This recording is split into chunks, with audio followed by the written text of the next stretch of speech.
How's it going? This is Joe and Tell. Today we're going to be taking a look at the Kanto ORA.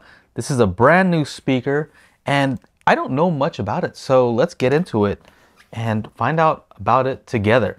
This one here is matte black and they sent this out to me very early. I don't know that I've seen many other reviews on this, so really I don't know very much about this. They also happen to send a few things. This is the S2 desktop stand, so we'll take a quick look at that, as well as the Kanto SE2W, another pair of desktop stands. These look a little bit higher than the other ones, so I actually have some of these and they work really well. For full disclosure, Kanto did send these products free for me to review, and Kanto is one of my earlier supporters and they sent me some stuff out when I was just a beginning YouTuber, didn't have very many subscribers, and yet they were supportive, so I'm biased in that they did support me at the beginning, but I'm gonna measure these. The measurements are gonna say what they're gonna say, and we'll go about it that way.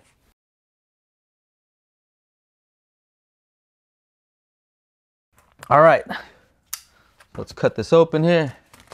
All right, has a little note here. What are you saying here? Mr. Joe Mariano encloses a set of our newest powered speakers, ORA, pronounced ORA. They just give you some information. Yeah, I usually don't like it when they send these things to try to, you know, sway the opinion. That's kind of what I feel sometimes. This one didn't really feel like that. It's just like, this is what it's included and this is what we're going for. Sometimes when they do make claims, sometimes it works against them, because from what I see here, it looks like they're trying to say it's near studio grade with shockingly deep bass from its 3-inch woofers. We're gonna find that out. We're gonna measure them and see if that's true. This is a pretty light box, actually. Man. So there is the pack. On the box, reference desktop speakers, ORA. Okay, nice packaging. Just gotta be careful because you don't want to cut through something you're not supposed to cut through with your knife. So here in the box you have instructions and some rubber feet. Whoa, these speakers are tiny. Look at these. Look at these. Whoa, these are tiny. All right, so this should be fun. So already I like these just for the simple fact that they are so small. You know, I'm always complaining about these speakers taking up so much space in here. Well, this, what is this? This is the AC adapter. So, AC adapter is not that much smaller than the actual speakers themselves. So, this should be interesting. The speaker stands are bigger. All right. All right, so there's the first one. All right, cool. All right, it has a little wave guide right there. That's pretty cool. So this one is the passive one. You can see that's rear ported. Little 3-inch driver. And whoa, cool. So back here you can kind of see that it has a speaker in, but there are at least 4 wires there, which means that the amplifier on here is controlling the woofer and the tweeter separately. Usually you can tell if it's only 2 in that it's not doing the bi-amplification on both speakers.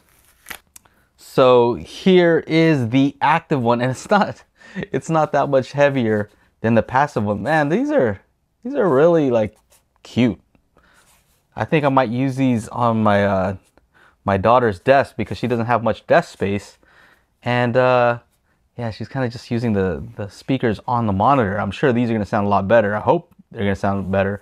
Here on the back, you can see a few things. The Bluetooth, the USB-C, the RCA left and right, subwoofer out, and the speaker out. And of course, the DC input. It says 24 volts, 2.5 amps. Okay. Have a little volume knob here in the front. Very cute little speaker. Let me show you. These are some pretty compact speakers in the Encore B5s. there's a little size comparison. And these are already pretty small. Here are some Kali Audio IN5s. A little size comparison. You get the idea. All right, so here is the cable. This is probably a good time to check out these stands. So these are the smaller ones here. And these are some cute little stands, I'll tell you. All right, so there's that one. Let's see how that looks. All right, so there's the first one. Kind of get an idea what it can do. So these look like they're just gonna fit the bill. All right, so these are a bit higher, which is cool. This is probably the one that I would want to use because they're closer to ear height for me. Very nice looking setup, I gotta say. As far as looks, I like it. The other cool thing about these stands that are like this is that you can put stuff underneath. So, you know, typically speakers take up desk space, obviously, but the fact that you can put, you know, whatever it is underneath kind of makes up for that lost space. This one, you can't really do that same thing. As far as how they're aimed, yeah, both can work. Yeah, depending on how wide the dispersion is vertically, we'll have to wait and see. But yeah, they both look like they can work. The one thing I will also say is that I don't know which one is the left or right. So I don't see anywhere here that says which one is left or right. So let's try these lower ones first. So as far as ease of setup, I have it plugged in with USB-C. It doesn't come with a USB-C cable. Luckily, I have one here. All right, so it looks like it should be plugged in and getting power. I'm gonna press the button on the front here and a green light shows up. Let's see what happens if I press it again. Oh, it looks like if I double tap it, it changes to a different setting. So when I clicked twice, it turned yellow and something popped up on the screen saying, do I want to allow the Aura by Kanto to connect? And I'll hit yes. So I assume yellow means USB-C. All right.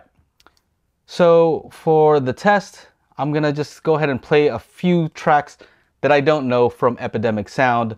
So you can kind of just hear what I hear for a quick second, but then I have to check it out with some of my own test tracks that I know that I use for testing purposes. From what I see, the right is the active one. Okay, so left speaker is passive, right is active. Got it. Okay, so right and left. There we go. So far, that test tone, you know, that pink noise, I hear it all the time. It sounded pretty good. Like I could actually hear that there's a good tonal balance there. You can hear both of them together. All right, only a hardcore audio reviewer would be impressed listening to pink noise, but you wouldn't believe how much pink noise I actually listen to. All right, so let's see. Play some actual music here.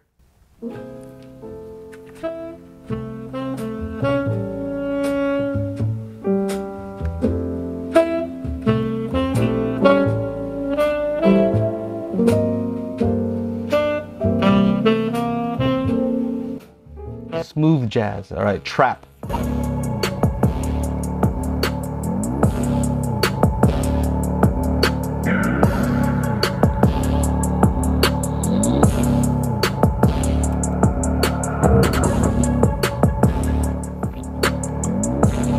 All right, so first thing I'm noticing is it does have some pretty good bass considering the size. I wasn't expecting to have that much bass, but the trade-off is always if you allow a small speaker to have low bass, that also means that you can't play them too loud. And I'm cranking this up.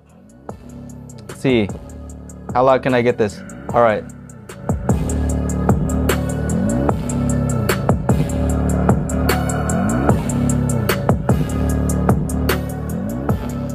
What? All right. Hey, I'm enjoying this, man. Anytime I'm surprised by a speaker, it's a good thing because I'm testing out all kinds of speakers So small speakers that sound pretty good. It's kind of fun. Yeah, I'm liking these. All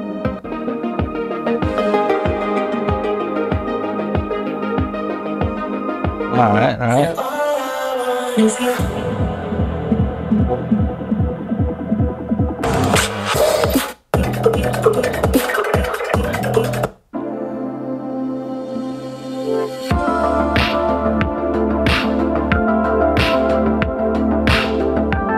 All right.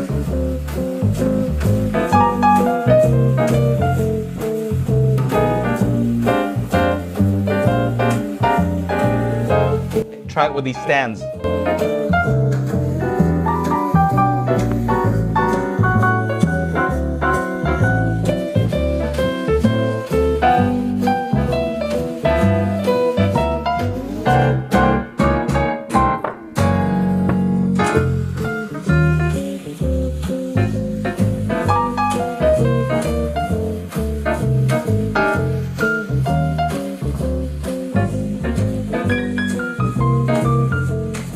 All right, so I don't know that I could tell a huge difference just moving them to the higher stands.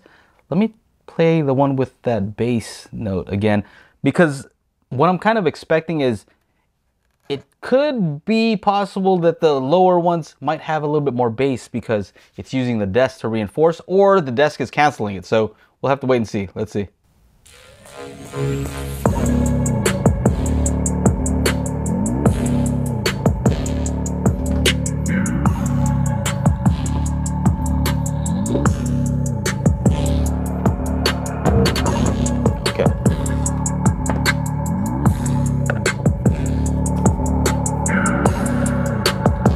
Okay, so it definitely sounds like the ones that are lower here are using this boundary to reinforce the bass. So if you want a little more bass, maybe keep them on the lower ones. These, because they are higher, closer to your ears, maybe you'll get a smoother response. All this we'll be able to tell more clearly when we actually measure these. But so far, I mean, they sound pretty good. I'm gonna go and pause this video while I listen with the actual test tracks that I know that I use. So I'll be right back. My heart with song and let me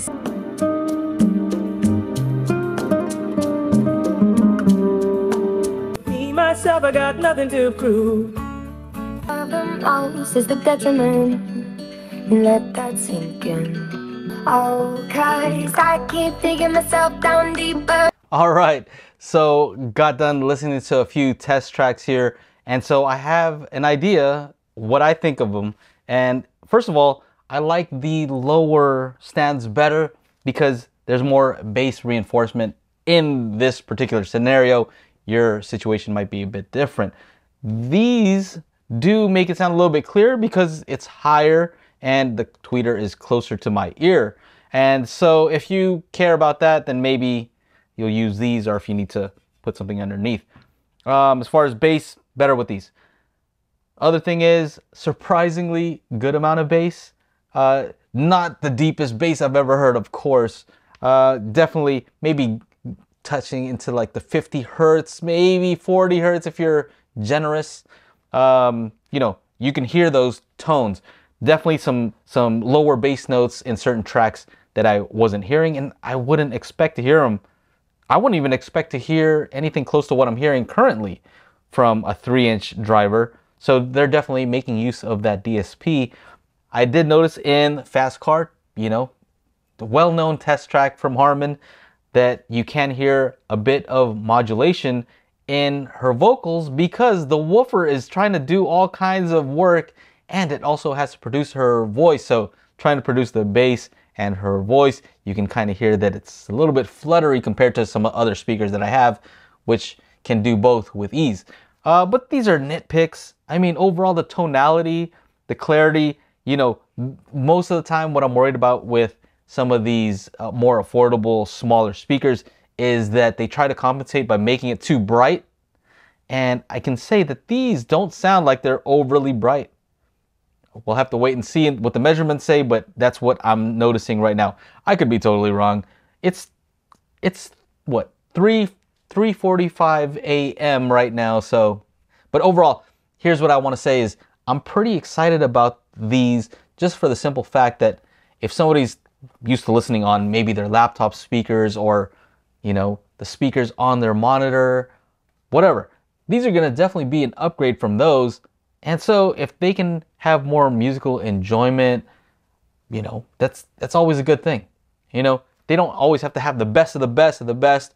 You have to make some compromises. And the compromise here is small speaker, not as loud, not a ton of bass, but enough. I think enough for a lot of people to have a satisfactory experience. I'm smiling because I would be happy to have these when I was younger. I'm happy to have them right now. All right. So let's go ahead and measure them and see if anything that I'm saying is actually true, or maybe I'm just liking it because they're so cute and they're exceeding my expectations. So maybe it's just that. Let's see. All right, so the first thing I want to check is to see how much difference there is with these lower stands and the higher stands. Here we go.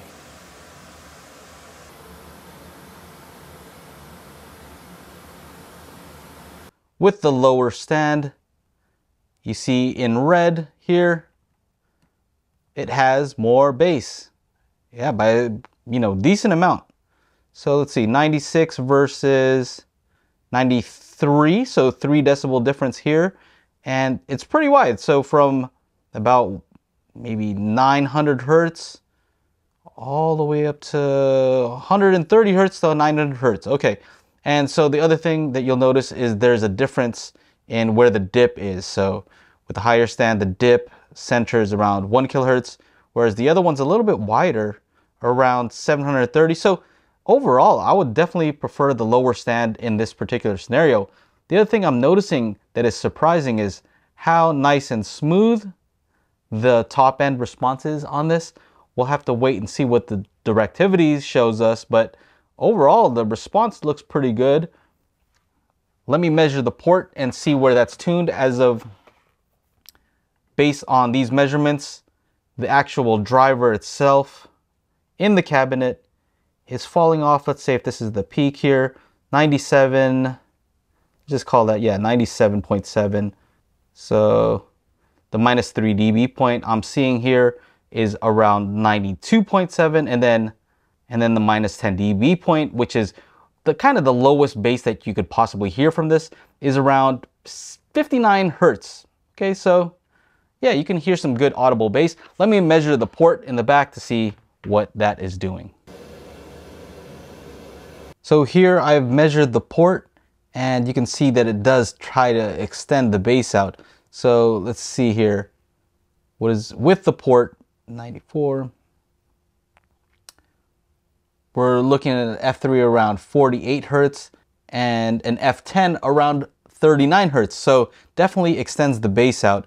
And this is kind of how it looks as far as how it integrates between the two.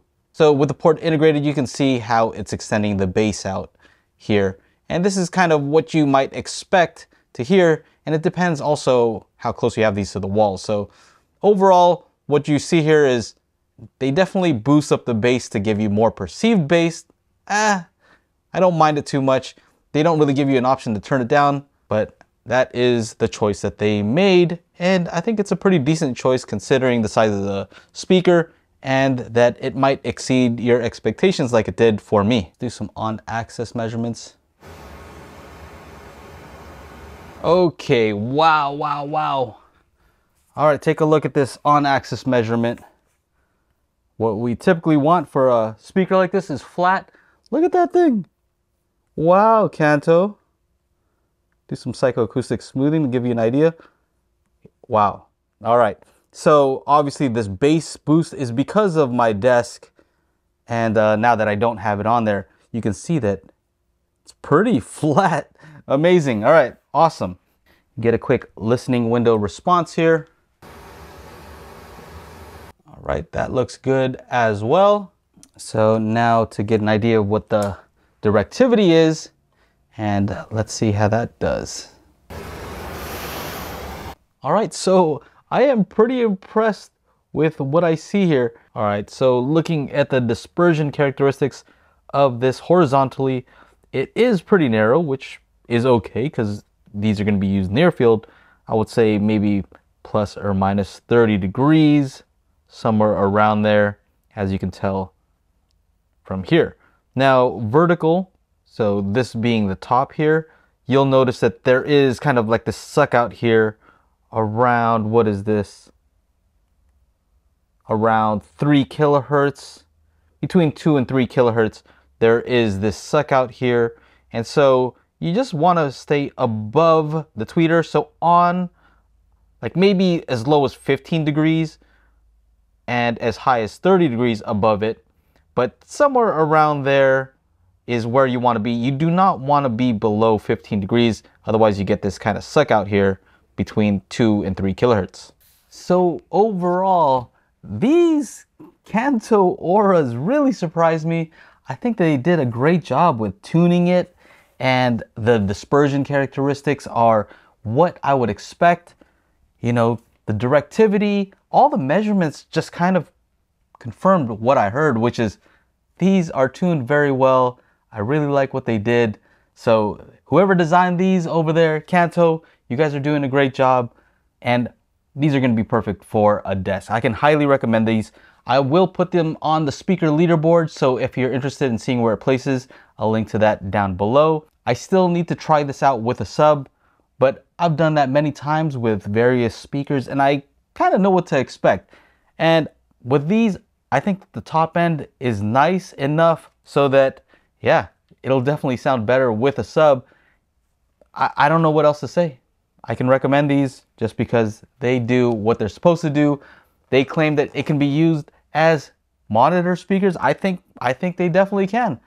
They are accurate enough for that. Yeah, you can add even more DSP, make them a little bit more perfect, but I think out of the box, the tuning is very good. So depending on what the price range is, I would say maybe around $250, $300 is gonna be a pretty good price for these, considering the fit and finish and all that. You know, if you can get them for $200, I think that would be an awesome deal, but I don't know what the price is currently on these because I don't see them on their website yet.